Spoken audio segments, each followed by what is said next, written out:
Welcome, savages. I like the word savage, especially in spirituality, because it's become so sanitized and fluffy. We need force. I've spoken in the past last year at some point about my experiences in medicine work and the joining, the marrying of the reptilian energy to the human heart, the force that's required.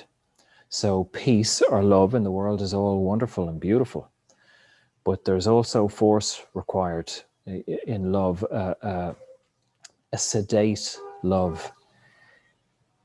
Too lax, the world we're living in.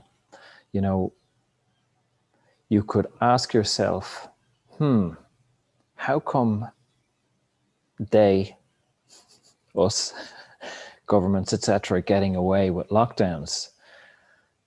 They're just kind of locking down countries and cities. Why is that happening? And one explanation would be the lack of savage, the lack of force of love. I'll get onto the women in a moment, but where are the men? Both sexes over recent generations have given their power away and given their power to the state. The state is now seen as the parent. The state will protect us. The roads are bad, don't worry. The government's going to look after them. Schools are shit, don't worry. Healthcare, people want everything handed to them now by the state. So I suppose you got to ask yourself, what do you want? Safety or freedom? I mean, go to a zoo and you'll see safe animals. They're fed a few times a day. They're not going to get killed by other animals, but they're in a cage. They're not fending for themselves. They're not living free. Now, we're not animals in that sense, but some of us want to be free, and engage with the risks of life.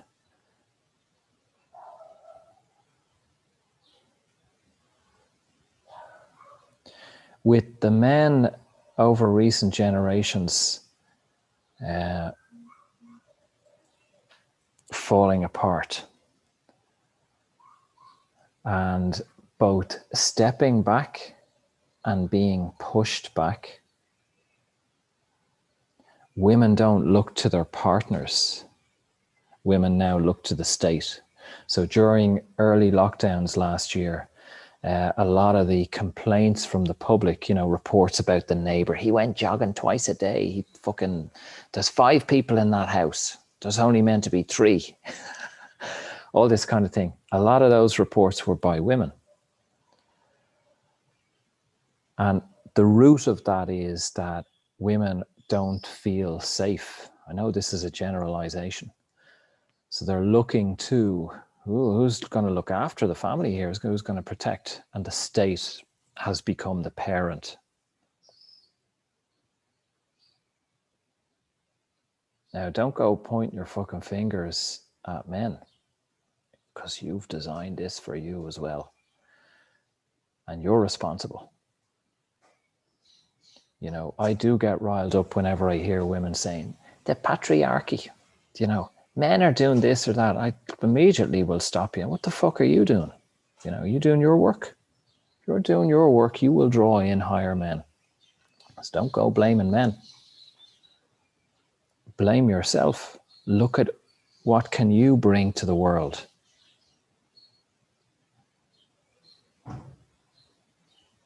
But both sexes have surrendered their power, self-responsibility. And now it's just conditional. They're raising children to government will look after you, the schools will look after you, the state, the hospital, the whatever. But then there's a new breed coming through. The children or some of us who are ready to actually take risks, lose it all.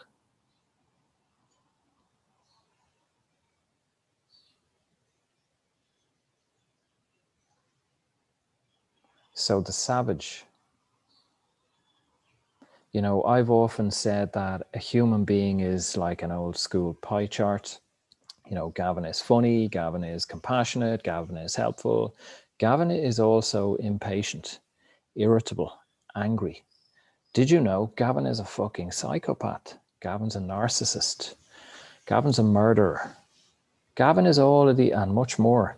This is the human makeup of a human being. This sanitized modern society and spirituality that we can be selective. I'm not going to take any of the anger. I'm not going to take the narcissism. I love it when I get clients at times who come to me and say, I'm surrounded by narcissists. My father's a narcissist. My coworker's a narcissist. And I have to point out, it's because they're being presented with their own narcissism. Rage, whatever it may be, it's because it's within you. It's the only reason it's presented is because you're vibrating with that frequency. Your higher self is doing you a service by saying, here, look what's inside you. And we often tend to go, oh, I don't want that. Where was I? So the pie chart, we are all of these things. This is a whole human being. So you can continue going down the road of fucking crystals and tarot decks and just think positive, nice things. And believe me, I think we need some fucking savages now. And I don't mean violence. I mean power. I mean assertiveness. Power is a misunderstood word.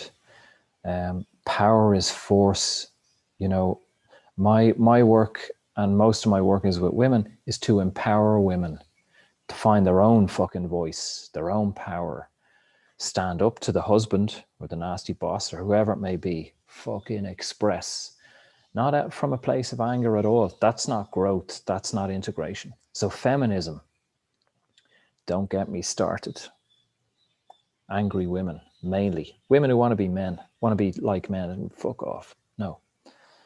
Forget that. So an integrated power is a force of compassion and a force of love. Don't have to get nasty with people. Don't have to shout with people. Don't have to be violent or aggressive or any of these things. If you remember back to Tiananmen Square, and I'll try and put an image on the screen now, the guy who stood in front of the tank in those protests. I mean, he didn't have a fucking hand grenade. He didn't have a gun. I think he had his shopping, if I remember correctly. He just had enough. He stood in front of the tank and it became that iconic image, and it changed the course of events. It changed the course of the world in a sense. So if we're centered enough and we're ready, I'm not being moved, that's force, and that's love, that's groundedness, that's our own power. And in a sense, that's the savage, that's required. In what's unfolding in the world and unfolding within ourselves, we're going to meet all manner of darkness. Your old unintegrated depression or addiction or violence that you've done to others or has been passed on to you or has been passed down the family line. Power and a savage is required in these moments. The moments of purging, of sweating. Heart rate goes up, temperature goes up. Beings perhaps appear, maybe in your room, maybe in your mind's eye. You feel them, breathe them through you. You can feel them in your veins. I've experienced this many times. It's a different degree to rubbing a crystal. It's going home. Christ touched on this as well. A lot of these masters talk about it, often using different language. Even, Eckhart Tolle these days talks about entities. So if you're feeling fear about these things, that's what has to be conquered. That's what lies ahead of you. And in this place, we can be free, unmolested, untouched by the man in your life or the fucking bullying woman in your life, the difficult boss, the government who's encroaching on your liberties and freedoms. As we move in this direction, and we are moving in this direction, it's obvious. It's not necessarily about protests or burning down fucking buildings, or that's different. I've talked too much about that. That's projection. People casting their pain out into the world, thinking, oh, if I change the outside world, I'll feel better. That's different to actually having the power to say no or to stand up, maybe quietly, maybe nobody knows. Just being in your centeredness. And imagine this, passing that frequency on to your kids, your immediate family, people in the supermarket, or people you pass in the street. Whoa, holy shit. And I don't mean teaching them or fucking telling them to behave in any way. I mean embodying that power. If this was of any use to you, give it a thumbs up or a heart or whatever platform you're looking on. And if you feel moved, buy me a coffee. That exchange of energy. And there's some links below for a newsletter course I run 8-week course, and we'll see what happens. Thank you.